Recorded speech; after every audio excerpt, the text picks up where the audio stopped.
Euh, Bonjour. Voilà, merci d'abord pour l'invitation pour venir ici décrire un peu ce que je fais. Je vais vous parler de qu'est-ce qui se passe dans Betelgeuse. Betelgeuse, tout d'abord, c'est une supergéante rouge. Je vais vous introduire et vous expliquer qu'est-ce que c'est une supergéante rouge et comment on peut l'observer et surtout comment on la modélise avec des modèles très performants, je dirais, faits sous des super ordinateurs, sous des centres de calcul énormes, qui nous permettent ainsi ces modèles de déterminer comment la convection se développe sur ce type d'étoiles, en fait. Mais tout d'abord, juste pour introduire un moment le sujet, quand on parle d'étoiles, de naissance d'étoiles, donc là, il y a la nébuleuse d'Orion. C'est donc une zone de formation stellaire. Donc, quand on a un nuage très dense avec des températures très basses, quelques centaines de Kelvin, qui condense et commence à tourner sur eux-mêmes, il se crée des instabilités qui portent à la formation des étoiles. Donc, le matériel s'accroît vers le centre. Quand les étoiles ont une masse normalement plus petite qu'une dizaine de masses solaires, des dizaines de masses solaires, donc on va plutôt de ce côté du diagramme. On a des étoiles donc, de type solaire ou légèrement plus grandes, voilà un petit film donc, du Soleil. Donc on a plus ou moins, vous voyez, il y a des taches solaires du le magnétisme, etc. Et après, on fera un zoom sur la surface du Soleil. Ce type d'étoiles se développent et meurent en perdant juste leur matière. Donc l'étoile, la naine blanche qui reste là au centre. Mais ce n'est pas un phénomène explosif, parce que les étoiles sont une masse du cœur et qui est encore trop petite. Tandis que quand on va plutôt d'un côté gauche du diagramme, donc, on a des étoiles beaucoup plus massives que, je crois, de 10 masses solaires plus. On a ce qu'on appelle les supergéantes bleues. Là, c'est des Pléiades, notamment. Donc, c'est le temps de vie, je n'ai pas dit pour le Soleil, c'est une dizaine de milliards d'années, tandis que pour ce type d'étoiles, c'est plutôt quelques millions d'années, quelques dizaines de millions d'années. Ils se développent, ils brûlent très rapidement leur combustible au centre. Et on arrive justement à la phase de supergéante rouge. Là, c'est une image de l'Hubble Space Telescope. Donc, ce sont des étoiles que je vous montrais tout à l'heure, qui sont beaucoup plus grandes que le Soleil, jusqu'à 1000 fois le rayon du Soleil, et qui meurent après une dizaine de millions d'années, disons, avec une grosse explosion. Et on revient de nouveau ici avec la nébuleuse du crabe montrée auparavant, où l'étoile à neutrons est quelque part là-bas, elle n'est pas visible. Et on a le reste justement de l'expansion après 1000 ans de ce matériel qui va à une vitesse de 10 000 ou même plus kilomètres par seconde. Boum. Dans ces étoiles, en fait, l'importance de comprendre le fonctionnement des étoiles, c'est important parce que nous-mêmes, on est fait de poussières d'étoiles, dans le sens que l'univers est composé pour la plupart, vous le savez déjà, de l'hydrogène et l'hélium, et une très petite partie dans d'autres éléments qu'on trouve dans le Soleil, dans l'homme et dans la Terre. Par exemple, le nitrogène, dans le Soleil, il est fait à l'intérieur du Soleil, mais on le trouve dans l'homme. Le carbone, l'oxygène, dont on est fait, dont la Terre elle est composée presque à la moitié. Le fer aussi. Donc, c'est vraiment crucial de comprendre comment les étoiles, le Soleil ou bien aussi les étoiles plus massives, produisent ce type d'éléments. Si on vient maintenant à Betelgeuse, donc Betelgeuse est cette étoile qu'on voit dans la constellation invernale d'Orion. On la voit très bien parce qu'en fait, elle est opposée par rapport à la Rigel, qui est une étoile plutôt bleue. Comme vous peut-être savez, la couleur de l'étoile dépend de la température effective, donc la température sur la surface. Donc le Rigel est une étoile beaucoup plus chaude, donc elle est beaucoup plus bleue, que Betelgeuse, qui a une température de 3500 Kelvin. pour vous donner une ordre de grandeur sur la dimension de cette étoile déjà, si on prend notre système solaire, la Terre se trouve là, ça c'est notre Soleil, donc à peu près 700 fois plus grand que la Terre. Si après on prend le Soleil et on arrive jusqu'à Bételgeuse, on arrive à une étoile beaucoup plus grande, donc environ 800 fois, 1000 fois la taille du Soleil. Et encore mieux, si on prenait donc, notre système solaire, c'est à une échelle au niveau des tailles des planètes. Et à la place du Soleil, on mettait Bételgeuse. Toutes les planètes jusqu'à Jupiter, Saturne, seraient englobées à l'intérieur du rayon même de l'étoile. Et si nous, hypothétiquement, on était encore vivants, on habitait sur Pluton ou Neptune, on aurait plus ou moins ça comme point de vue. Donc, des structures très sombres et une couleur très, très, très rougeâtre. Pas du tout ce qu'on peut imaginer avec le Soleil. Mais en entrant un peu plus dans les détails des différences entre le Soleil et Bételgeuse, je fais ici un petit résumé. Donc déjà l'âge du Soleil qui correspond à peu près presque 5 milliards d'années, donc plus ou moins la formation de nos systèmes solaires, tandis que l'âge de Bételgeuse c'est plutôt une dizaine de millions d'années. Ce n'est pas sûr parce que quand même c'est une durée de vie très courte par rapport au Soleil parce que, comme je dis, elle est beaucoup plus massive. Où se trouve par rapport à la Terre, le Soleil c'est 150 millions de kilomètres, tandis que la résidence de Bételgeuse est beaucoup plus lointaine. Et c'est à peu près à 150 années-lumière. Donc ça veut dire que la lumière qu'on reçoit maintenant, c'est une lumière qui a été émise 500 années-lumière. Donc la lumière qui a été émise quand ici il y avait la Renaissance, on la voit maintenant. D'accord? Bon, la masse est beaucoup plus importante dans le cas, 12-15 fois la masse solaire.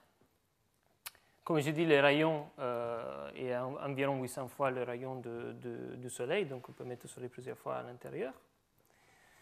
La température effective du Soleil, c'est-à-dire la température de la surface, pas du centre de l'étoile, dans le cas du Soleil, c'est à peu près 5800 degrés, tandis qu'elle est beaucoup plus froide dans le cas de supergéantes. Ça, parce que en fait, les couches plus externes de Bételgeuse sont plus froides parce que pour essayer de contreposer le fait que le centre de l'étoile a cessé de produire du combustible est terminé, donc la gravité est plus capable de contraindre la poussée de l'intérieur de l'étoile. Donc le système se met en équilibre dans le sens que les couches plus externes s'étendent, un peu comme ça. Et donc, elles se refroidissent aussi. Et l'espérance de vie, pour le Soleil, c'est encore 5 milliards d'années, tandis que pour Bételgeuse, avant d'exploser une supernova, on parle plutôt de 10-100 millions d'années. Ou même demain. On ne sait pas. Mais justement, qu'est-ce qui se passe à l'intérieur, dans la surface de ce type d'étoiles, à partir du Soleil jusqu'aux étoiles plus évoluées?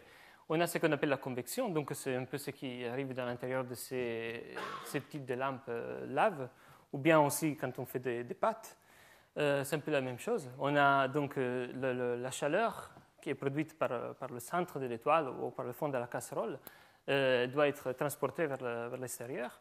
Et donc, elle est transportée par convection, donc par cette bulle qui monte, ils ont une densité différente par rapport au milieu tout autour. Donc, elle monte, elle transporte la chaleur, ils se refroidissent là-haut et ils redescendent. C'est un peu la même chose dans le Soleil. Dans le Soleil, donc là, on a une image du Soleil. Et si on fait donc on peut déjà imaginer beaucoup de structures. Mais si on fait un zoom, par exemple, dans ce petit carré là-bas, on a quelque chose comme ça. Donc, plusieurs milliers de cellules convectives nous apparaissent. La taille d'une cellule convective, là, c'est vraiment comparable à la taille de la France. Et en plus, ces cellules convectives, ils se développent sur une échelle de temps de 5-10 minutes. Donc, la surface du Soleil n'est pas du tout calme, elle est en continue ébullition. Il y a des mouvements tout le temps et depuis 5 milliards d'années. Qu'est-ce qui se passe par contre dans les supergéantes rouges? Donc là, c'est plus une image, ça c'est une des simulations. Je vais partir. Oups. Bug. Désolé.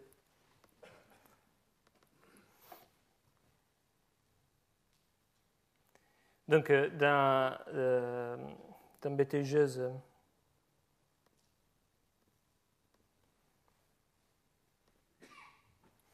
on a plutôt quelque chose ici. Donc, la taille, cette fois, de cette grosse boule, qui d'abord, elle n'est pas sphérique, elle est plutôt pathéiforme. C'est très important, ça, pour ce que je vais dire après. On a donc des cellules convectives géantes dans le sens qu'il y en a pour couvrir la surface qui est à peu près 2000 fois la taille du Soleil, le diamètre. Il y en a 4 ou 5 cellules convectives. Et ces cellules convectives, en fait, ils transportent une quantité énorme d'énergie qui vient du centre de l'étoile. Et surtout, en fait, l'échelle de temps de vie de ces cellules convectives, on ne parle plus de quelques minutes, mais on parle plutôt de dizaines et dizaines d'années.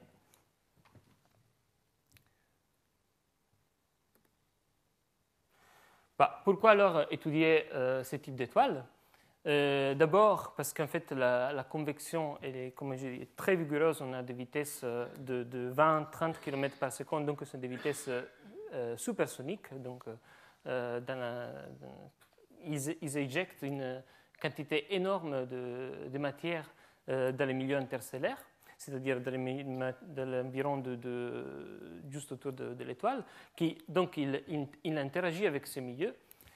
Et sera la source donc de la nouvelle génération de planètes, d'étoiles qui se formeront à partir de l'explosion et de la perte de masse de ce type d'étoiles.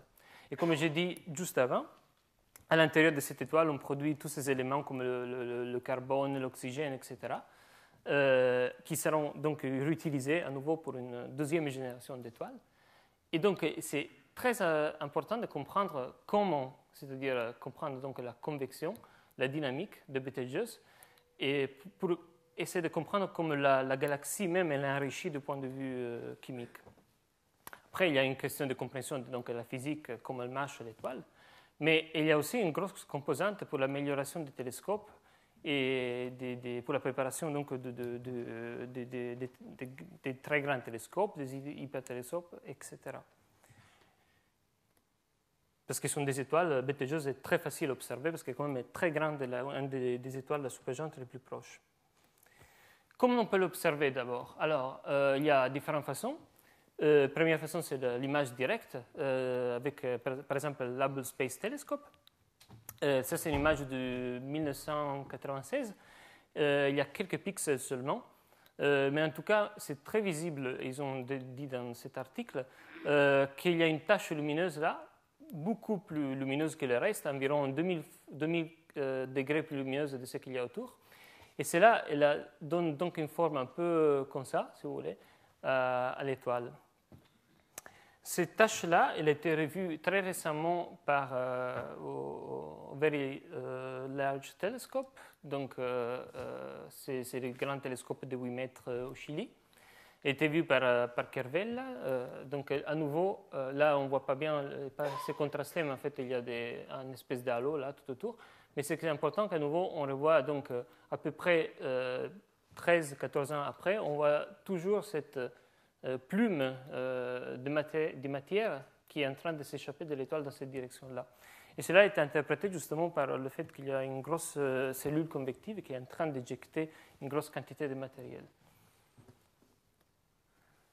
Autre façon de regarder, d'étudier le Betelgeuse, c'est à travers la spectroscopie. Donc, là, on peut le faire avec des télescopes relativement plus petits. L'OHP, par exemple, avec son télescope de 1,90 m de diamètre, là-bas, de 10 mètres de long, il me semble. Donc, avec ce type de télescope, on sort de spectre, donc une distribution de l'intensité en fonction de la longueur d'onde. Tous ces raies que vous voyez, donc, notamment, c'est des molécules que souvent, ils ne peuvent même pas se former vraiment sur la Terre parce qu'on a des conditions de température et pression qui ne sont pas les mêmes que ce qu'on trouve dans la photosphère des étoiles. Mais on peut les simuler, tout ça. Et en regardant en détail donc, les pentes, la formation des raies, etc., on peut étudier à nouveau la composition chimique, la vitesse. Donc ces raies se déplacent par rapport au temps, se déplacent par rapport à leur valeur nominale dans le vide. La température effective de l'étoile, parce que c'est une étoile plus chaude, le spectre sera différent par rapport à une étoile plus froide, qui s'appelle l'infrarouge. Et donc toutes ces informations-là, à nouveau, nous permettent de donner des réponses à ce que je disais tout à l'heure, donc à la composition chimique, de quoi sont faites les supergéantes rouges et comment ils enrichissent les environs interstellaires. Troisième façon de le voir, c'est à travers l'interférométrie. Donc, juste pour introduire, je vais parler plus en détail des mesures interférométriques par la suite du séminaire. Quand on a, par exemple, donc notre étoile, on a la lumière qui arrive comme ça. On a deux télescopes. La lumière qui arrive sur le télescope numéro 2 arrivera légèrement avant par rapport à ce qu'elle arrive au télescope numéro 1. Donc, il y aura une différence du parcours optique. C'est la lumière, le but de l'interférométrie, c'est de recombiner la lumière qui arrive de plusieurs télescopes. Et pour faire ci que la lumière qui arrive d'ici, elle arrive en même temps du télescope 1 et du télescope 2, il y a une ligne de retard qui nous permet d'avoir une recombinaison le plus possible correcte des deux télescopes. Donc le résultat qu'on a ici, c'est ce qu'on appelle les courbes de visibilité, donc qui mesure le contraste des franges observées par le télescope, qui nous donne donc l'information sur l'intensité, le contraste d'intensité sur la surface. Et au premier degré, il nous donne l'information sur le rayon de l'étoile. C'est-à-dire que quand on regarde une étoile comme Betelgeuse qui est assez grande, 40 masses, entre 40 et 50 masses, dans l'infrarouge, on peut la résoudre avec un télescope de 10 mètres, donc une ligne de base, une distance entre les deux télescopes de 10 mètres. Tandis que quand on va vers des étoiles plus petites, ces courbes de visibilité sont moins résolues, donc elles tendent à aller beaucoup plus loin. Il faut un télescope, une ligne de base beaucoup plus grande. Deuxième information importante, c'est la clôture de phase, ce qu'on appelle une clôture de phase. Donc en fait, quand on a plusieurs télescopes, donc minimum 3, voire plus, on a toujours la lumière qui arrive là de notre supergéante rouge, mais il y a des couches turbulentes qui peuvent se former dans l'atmosphère de la Terre. Et les couches turbulentes ne sont pas pareilles sur le télescope 2 ou bien sur le télescope numéro 3. Le problème, c'est que justement, quand on recombine la lumière dans notre recombineur, on aura un petit décalage dans les phases, donc dans la position des franges, et qui peut être corrigé en faisant une somme de la position des franges dans les trois télescopes. Et il nous donne donc cette formule. Donc, il nous donne la position, la clôture de phase, donc quand on combine trois télescopes ou plus, il nous donne une information sur la morphologie de la surface de l'étoile. Donc, utilisant cette information ici, on peut comprendre comment sont disposées les différentes structures, spots, taches, etc., sur la surface de l'étoile. Donc, le but du jeu, c'est vraiment d'utiliser les visibilités et les clôtures de phase pour contraindre le plus possible qu'est-ce qu'on peut s'attendre sur la surface de Betelgeuse. Et on peut ainsi, avec VLTI, par exemple, faire deux choses, donc mesurer à la fois les rayons avec les visibilités ou les lignes darkening, ou bien en utilisant les visibilités et les clôtures de phase, faire ce qu'on appelle une reconstruction d'image qui nous permettent d'avoir une idée de quoi peut ressembler la surface de l'étoile. Donc là, par exemple, je vais montrer ça encore d'autres fois plus loin dans le séminaire. Mais en gros, là, on a des structures plus chaudes, beaucoup plus chaudes par rapport à ce qu'on a autour. Et c'est sûr qu'avec une chose très importante, justement, c'est la couverture du plan de Fourier, donc la couverture du plan de bases projetées dans notre observation. C'est sûr que c'est une limitation de ce type d'approche parce que ce n'est pas un réseau dilué comme dans le cas des hypertélescopes, mais c'est plutôt plus limité juste à certaines lignes de base. Donc en fait, pour dire, cette image ici reconstruite avec des interféromètres, c'est un peu une image comme si on était un peu myope encore. Donc on ne voit pas encore tous les détails. Je viens donc maintenant à la modélisation de ce type d'étoiles. En fait, faire un modèle moi je m'occupe donc de la modélisation hydrodynamique radiative. Donc hydrodynamique, ça veut dire donc que je prends en considération donc les structures qu'on peut voir ici. Les structures, les variables thermodynamiques qui peuvent à l'intérieur d'un fluide, donc par exemple température, densité et vitesse. Ces variables sont suivies au cours du temps pour voir justement le mouvement du gaz qui monte et du gaz qui redescend, et surtout sont couplées avec la radiation. C'est parce qu'en fait, c'est justement ça la partie plus difficile de ce type de modèle, parce que c'est, à part le mouvement réel qu'on a de ce gaz qui monte, qui descend, et de mouvements horizontaux, il y a aussi un couplage avec la radiation émise par l'étoile. Donc l'énergie totale émise est très dépendante de l'hydrodynamique et de la partie hydrodynamique et de la partie radiative. Et cela, ça veut dire donc coupler des équations de ce type. Je vais vous décrire en détail maintenant. Non, je rigole. Je vais juste montrer ce type d'équations, donc des conservations normalement du mouvement, de la masse et de l'énergie.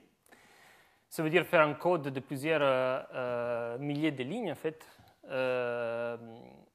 qui va tourner après sous des ordinateurs, comme je montré tout à l'heure, des ordinateurs à grappes, donc des super grappes d'ordinateurs. Il y a deux exemples en France. Il y a l'IDRIS à Paris ou bien le CINES à Montpellier, mais après, ça dépend beaucoup d'universités. Ils ont des grappes aussi dans les labos. Mais la chose à noter, c'est que pour calculer numériquement les équations que je vous ai montrées, il faut entre 1 et 5 mois pour le cas plus simple et jusqu'à 1 an de calcul. Donc ça veut dire que il n'y a pas toujours quelqu'un il n'y a pas toujours moi qui regarde si ça marche ou pas, mais il y a sûrement l'ordinateur qui calcule intensivement pendant entre 1 ou 5 mois sur plusieurs CPU à l'intérieur. Normalement, entre 30 et une centaine de CPU sont utilisés en même temps. Ces simulations sont après utilisées pour comparer aux observations. Je vous montre ça juste après. Mais si ça ne marche pas, le problème, c'est que souvent, ça ne peut pas marcher. On s'aperçoit que les modèles sont faux. Donc, il faut vraiment recommencer du début. Et à ce moment, ça devient un peu critique parce que ça veut dire que les 5 mois, ça devient facilement 10 mois, voire 15 mois. Et donc, le temps de calcul, c'est un facteur très limitant pour ce type d'approche. Mais c'est quand même nécessaire pour avoir quelque chose le plus possible qui ressemble à la réalité. C'est quelque chose comme ça. Donc là, par exemple, je vous montre ça c'est l'image les vidéos que je vous ai montrées tout à l'heure. Donc c'est la température dans ce cas-là. Là, on a d'autres variables. Là, je pense que c'est un 4, si vous voulez. Donc vous imaginez, c'est un 3D, donc c'est un cube. Donc on fait un 4 dans ce cube-là et on regarde ce qui se passe. Donc là, c'est le centre de l'étoile. Et là, c'est plutôt vers l'extérieur. Là, c'est l'intensité sortante. Donc disons que Betelgeuse ressemble plus ou moins à ça, si on était juste à côté. Et voilà. Mais comme on compare vraiment les modèles avec les observations, notamment avec l'interférométrie, là, en fait, là, je calculais l'intensité sortante d'une simulation dans la bande H, donc on est dans l'infrarouge, et c'est ce qu'un télescope comme VLTI observerait. Et je veux comparer ça, en quelque sorte, aux images reconstruites que je vous ai montrées avant, qu'on peut obtenir avec les interféromètres actuels. Et cela nous permet justement de contraindre les structures sur la surface. Donc, il y a des cellules convectives géantes, petites, etc. Et je reviens sur ça parce que ça, c'est pourquoi faire ça, c'est vraiment pour comprendre la dynamique. Ça veut dire comprendre comment cette étoile éjecte son matériel dans l'espace et donc comprendre comment on enrichit la chimie de la galaxie.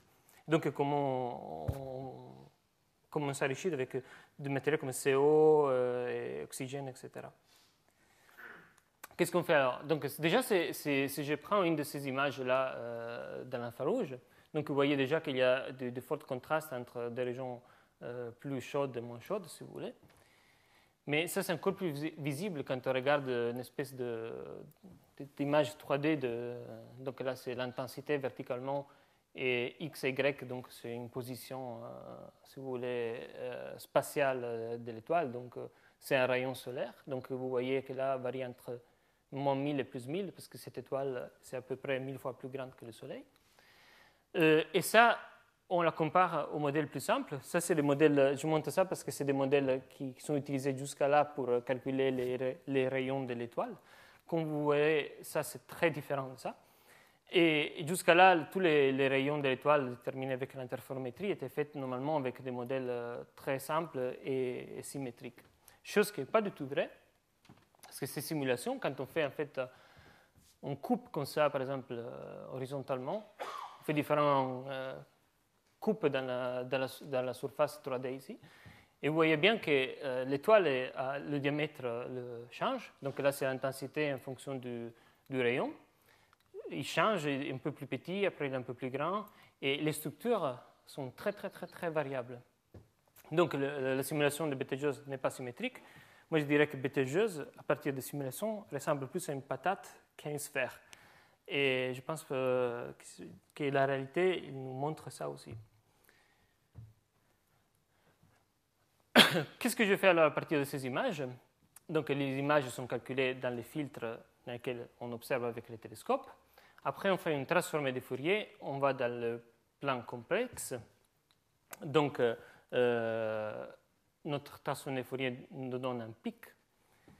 Si on tourne, on ne voit pas très bien, mais bon, en fait, là, si on tourne le plan ici, de cette façon-là, donc on a le contraste, à nouveau, on ne se voit pas très bien, mais donc on a une structure très lumineuse ici, et après des structures de moins en moins lumineuses, c'est des anneaux, en fait, qu'on voit ici. Et après, comment, en fait, on ne connaît pas la position de cette image par rapport à ce qu'on va observer. Moi, je tourne, en fait, l'image comme ça, de quelques degrés, tac, tac, tac, tac, tac, comme ça, pour essayer d'avoir une approche statistique quand je compare avec les observations. Donc, c'est simplement, ça, si vous voulez, c'est des lignes de base observées par notre interféromètre. Et comme justement, je ne connais pas comment cette étoile est disposée dans le ciel, il faut que je tourne l'image. Et cela donne donc ces résultats. Ça, c'est donc les courbes de visibilité, donc le contraste de franges en fonction de la fréquence spatiale. La fréquence spatiale nous donne donc une valeur, et c'est une fréquence dans le plan complexe de la transformée de Fourier. En gros, ça veut dire que quand on est à des fréquences spatiales basses, on a des informations sur des structures plus grandes. Et de plus en plus qu'on va vers des fréquences spatiales plus grandes, on a des informations sur des structures de plus en plus petites. Ce que je montre dans ce plot ici, c'est qu'en fait, les courbes grises sont de différentes coupes que je montrais juste dans le transparent d'avant, comparées aux courbes noires ou bien aux courbes pointillées. Les courbes noires et pointillées, c'est des modèles tout simples, symétriques que je montrais tout à l'heure. Et donc, il prévoit, quand on arrive ici, donc je veux dire, le premier lobe de la courbe de visibilité donne une information sur le diamètre de l'étoile. Si on le fait avec, par exemple, une courbe noire, ici, la courbe noire, solid line ici, on a une valeur du rayon. Mais en fait, dans la réalité, quand on regarde le modèle 3D, comme l'étoile n'est pas ronde, mais plutôt patatoïforme, le rayon n'est pas toujours pareil, ça dépend de l'angle avec on le regarde. Donc, on a une incertitude très grande, jusqu'à 4-5% sur la taille du rayon. Première chose. Deuxième chose, ce lobe-là, on le voit juste après, dans la slide après. Je dis quand on va donc avec les fréquences plus hautes, donc on va de plus en plus analyser des plus petites structures sous notre image du début. Et on voit très bien qu'en fait, quand on compare donc, ces fluctuations-là de courbes grises par rapport aux courbes noires, on a des valeurs beaucoup plus grandes de ce que s'attendrait si on considérait une étoile complètement sphérique. Le résultat, ça veut dire qu'il y a une signature de cellules convectives géantes sous les courbes de visibilité et les modèles utilisés paramétriques et symétriques sont faux. Et ça, c'est ce que je vais montrer avec cette partie-là. Comme on peut voir et déterminer donc, la convection sur Betelgeuse. Pour faire ça, il faut regarder d'abord à différentes longueurs d'onde. Il y a une série très grande d'observations faites avec différents télescopes, télescopes anglais ou télescopes américains, etc. Je peux plotter, donc là, si je vous montre un spectre d'une supergéante, donc la distribution de l'énergie en fonction de la longueur d'onde.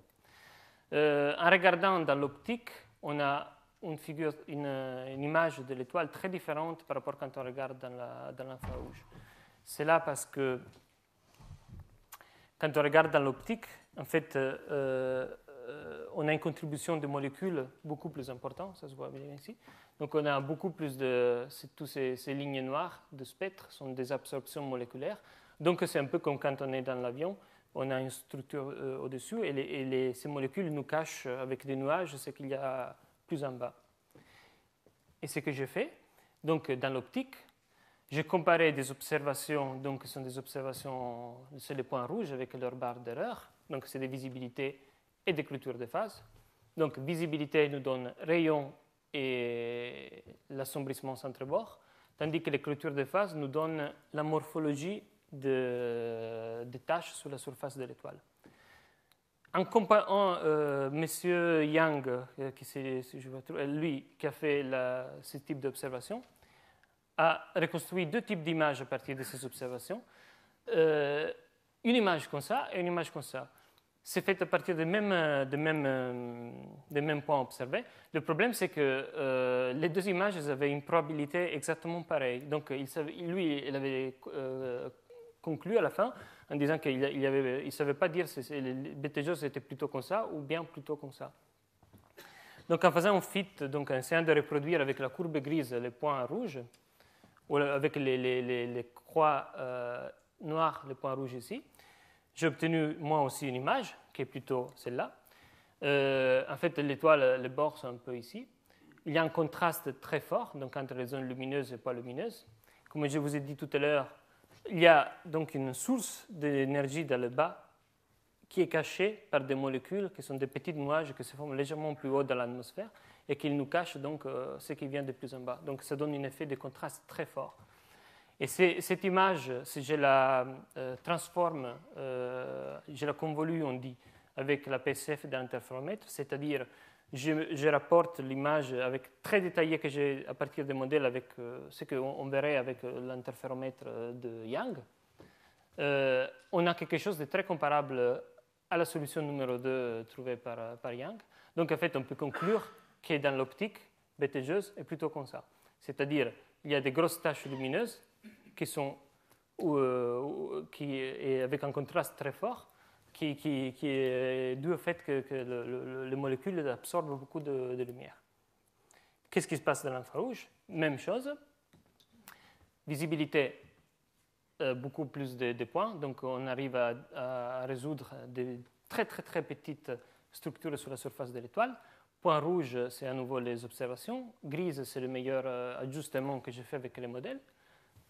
La ligne pointillée, ça donne une idée de la variation des fluctuations des modèles. Si on prend différentes lignes de base, si vous voulez, dans les modèles. Même chose quand j'essaye d'avoir une reproduction de clôture de phase. Donc, à nouveau, information sur la morphologie, sur les tâches sur la surface. Et qu'est-ce qu'on a à la fin? Donc, on a l'image que je vous ai montrée tout à l'heure, donc plutôt ronde. Ça, c'est la meilleure image qui fait donc le fit que je vous ai montré tout à l'heure. Donc, une étoile ici, vous voyez, le contraste est beaucoup moins intense. On voit beaucoup mieux des structures convectives géantes. À nouveau, j'ai fait la même chose. Je transforme cette image du modèle, je la rapporte à comme l'interféromètre la verrait, et on a quand même un accord assez bon. Normalement, je pense à ce spot ici, avec ce qu'il a trouvé au bois dans l'infrarouge, avec un autre télescope. Le pas successif, qui est aussi important, c'est de contraindre maintenant la taille des cellules convectives sur ce type d'étoile. En partant donc de cette image, qui est donc celle-là, de cette image ici, je prends donc la courbe de visibilité qui fait le meilleur ajustement des observations. Et l'idée maintenant, c'est d'essayer d'exclure de certains points dans cette visibilité, donc dans le plan complexe, pour revenir après dans le plan du visible et voir qu'est-ce que ça donne l'image. Donc, je prends cette image, je fais une transformée de Fourier, je trouve la visibilité. Je fais passer un filtre passe bas, donc j'enlève toutes ces fréquences-là. Donc à ce moment-là, je ne regarde plus je regarde que les structures à plus grande échelle. Et après, je fais une anti-transformée, je reviens dans le plan du visuel, donc ce qu'il verrait le télescope. Donc ça veut dire que quand on regarde, on prend le premier lobe, on a justement une information sur le rayon de l'étoile et sur l'assombrissement au centre-bord de l'étoile. Très bien. Si par contre, je fais le contraire, je prends un filtre passe bas, donc j'enlève juste ces fréquences-là et je garde tout ce qui vient après, ce qui va disparaître, c'est la cellule convective géante. Regardez bien ça. Regardez, ça, toute cette structure-là va disparaître. Il reste juste ce qui reste autour. Les petites structures-là, quelques petits machins au milieu, voilà. Donc, cela veut dire que le premier lobe, c'est les fréquences-là de l'observation. Il nous amène des idées, il nous amène une information sur la taille de l'étoile, mais aussi sur les structures convectives géantes, qui sont à peu près 60-70% du rayon de l'étoile. C'est après, j'ai fait la même chose pour le deuxième lobe. On a des structures qui sont à peu près 15-20% du rayon de l'étoile, et ainsi de suite, pour les structures plus petites qui sont à peu près 5% du rayon de l'étoile. Donc, ça, c'est la méthode, avec cette méthode, justement, avec ces fit des observations. Donc, si je reviens sur ça, c'est les observations. Donc, ça veut dire qu'avec ce type d'observations, les points rouges, on peut vraiment déterminer les types de structures qu'il y a sur la surface de l'étoile, et donc on peut étudier la dynamique de la convection sur baie teigeuse.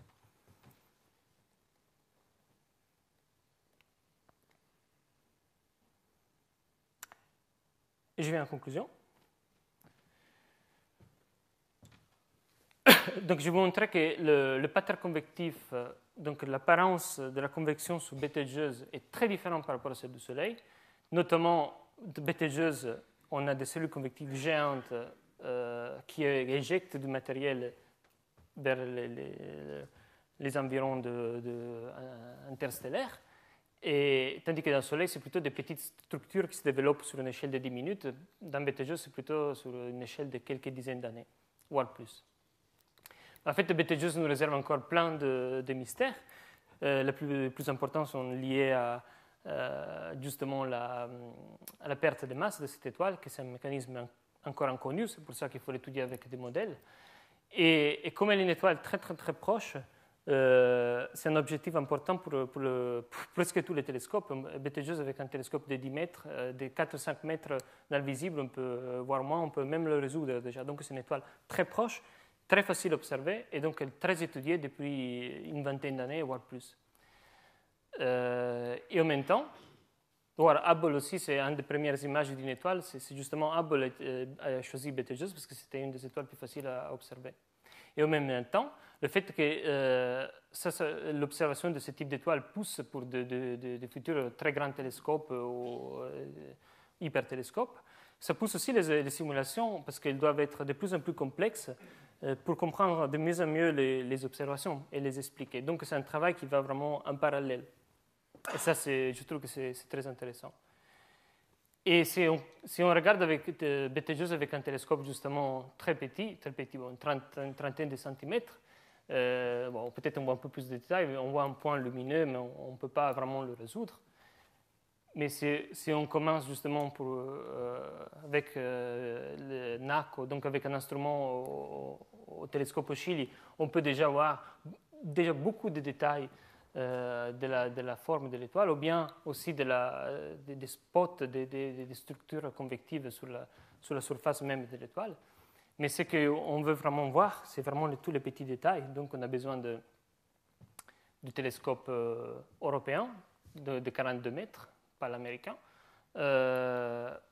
juste pour avoir une idée de la taille de l'homme par rapport à ce miroir.